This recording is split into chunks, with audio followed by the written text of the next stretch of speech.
les points communs entre juifs et berbères. Pourriez-vous, s'il vous plaît, nous présenter les berbères parce que pour beaucoup, il y a des arabes ou des musulmans et la réalité est un peu plus complexe. Effectivement, vous faites bien de le souligner, c'était donc un colloque en 2005 où nous sommes rencontrés sur l'histoire en commun, une grande histoire en commun des juifs et des berbères, puisque majoritairement les juifs venus du Maghreb, donc les juifs séfarades, sont pour 95% d'entre eux des berbères. Et effectivement, notre histoire, les berbères sont le plus vieux peuple du bassin méditerranéen, ils sont naturellement antérieurs à l'arrivée des arabes sur le territoire de ce qui est aujourd'hui le Grand Maghreb, et ils ont une langue, ils ont une écriture, ils ont un patrimoine culturel, ils ont aussi une pratique religieuse qui est très séculaire et qui est assez œcuménique, puisqu'ils ont d'abord été juifs. La tribu des Djerawa, qui était celle de la princesse Kaïna, qui était une berbère juive, a beaucoup marqué aussi notre histoire, y compris notre éducation. Ensuite, pour des raisons aussi que chacun connaît dans l'histoire, où les juifs ont été persécutés, certains se sont convertis au christianisme, et donc les berbères ont aussi hérité d'un grand penseur en la personne de saint Augustin. Donc vous voyez que c'est un peuple extrêmement divers, complexe, et qu'on ne peut pas le réduire d'abord à ce qu'il n'est pas. Les Arabes sont un grand peuple et je les salue, mais les Berbères ne sont pas des Arabes. C'est comme ça, ce n'est pas moi qui le dis, ce sont les livres d'histoire, et ce sont aussi des langues. La langue est un patrimoine extrêmement puissant, la culture et transcende beaucoup de choses, et quand on est ensuite un citoyen d'un pays, comme moi je le suis en France, eh bien, avoir une double culture, être berbère, être franco-berbère, ça a du sens. Ça a du sens pour la République française, ça a du sens aussi pour les valeurs qui sont celles que ma communauté et ma mère, mes parents m'ont inculquées, et puis ça a du sens aussi dans l'esprit que je veux développer avec mes concitoyens. Moi qui suis engagée politiquement, je me sens aussi extrêmement solidaire du combat des Juifs. J'ai l'impression, enfin je n'ai pas l'impression, je suis convaincue que c'est mon combat. J'ai le sentiment, quand un juif est insulté et tué, parce que malheureusement c'est souvent aussi le cas maintenant, alors j'ai l'impression que c'est un membre de ma famille aussi qui est tué, qui est touché. Et ça, je ne le veux pas. Je ne le veux pas pour ma famille, je ne le veux pas pour mon pays. Et c'est aussi l'une des raisons de mon engagement politique. Et pour moi, tout ça a du sens et est extrêmement lié. On ne peut pas être un démocrate, on ne peut pas être berbère. Et vous savez, le mot berbère signifie homme libre en réalité, parce que les berbères étaient le premier peuple tout simplement à ne pas avoir d'esclaves, à considérer que c'était assez incongru d'avoir des gens à son service. Et je crois que c'est un vrai message de paix, un vrai message d'amour aussi entre les peuples.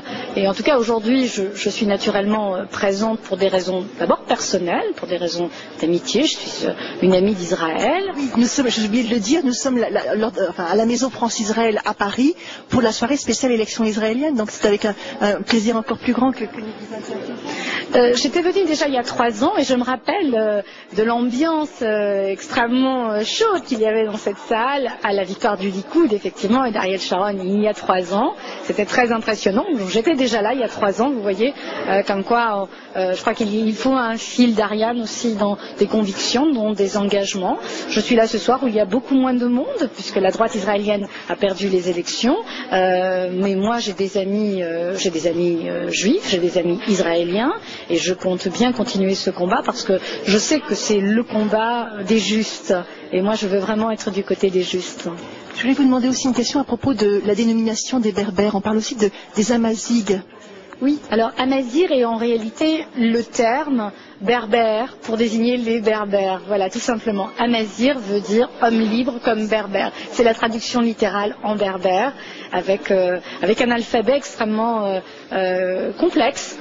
Qui a d'ailleurs dans l'histoire été brûlé par les ancêtres des Arabes. Donc vous voyez que chacun a aussi ses plaies dans l'histoire, ses douleurs, et aussi peut-être ce besoin aujourd'hui, devant la montée de l'antisémitisme, devant la montée des extrémismes aussi, y compris religieux et islamistes, peut-être aussi la volonté des berbères de dire nous sommes d'abord des Français quand nous sommes Français, et nous sommes berbères.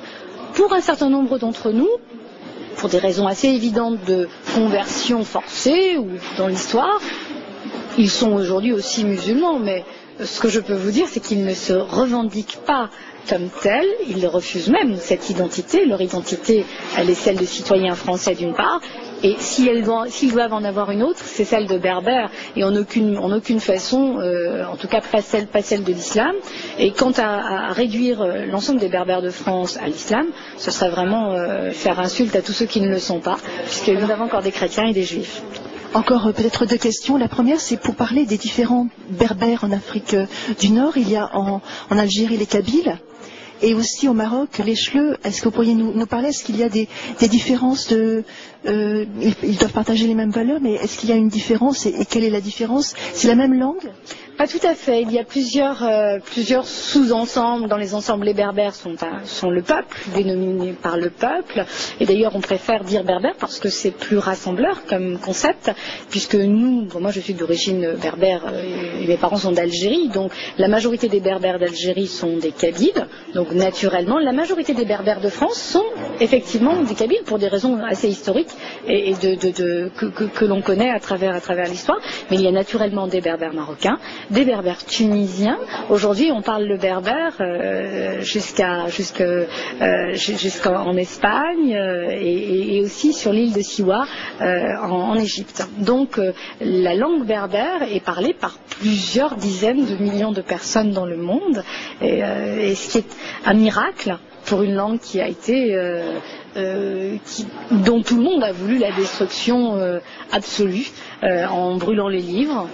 Et je crois que ça rappelle des heures sombres à tout le monde, les autodafés. Et c'est un miracle aujourd'hui que l'on parle encore cette langue. Donc il y a plusieurs dialectes. Est-ce que vous avez eu l'occasion de vous rendre déjà en Israël, soit en tant que membre de l'UMP, soit en tant que simple citoyenne? Non, pas encore, mais pour moi c'est un grand moment. Alors je ne sais pas, c'est comme un peu une nuit de noces, on appréhende un petit peu. Je voudrais le faire. Je crois que les conditions optimales ne se sont pas présentées à moi. J'aimerais assez le faire avec des amis, mais aussi avec des Israéliens qui sont engagés politiquement sur le terrain, parce que mon engagement politique a aussi du sens envers Israël, et je compte bien, y compris dans tout ce que je ferai, et vous ne pourrez pas me prendre à défaut dans les mois qui viennent, être sur le terrain.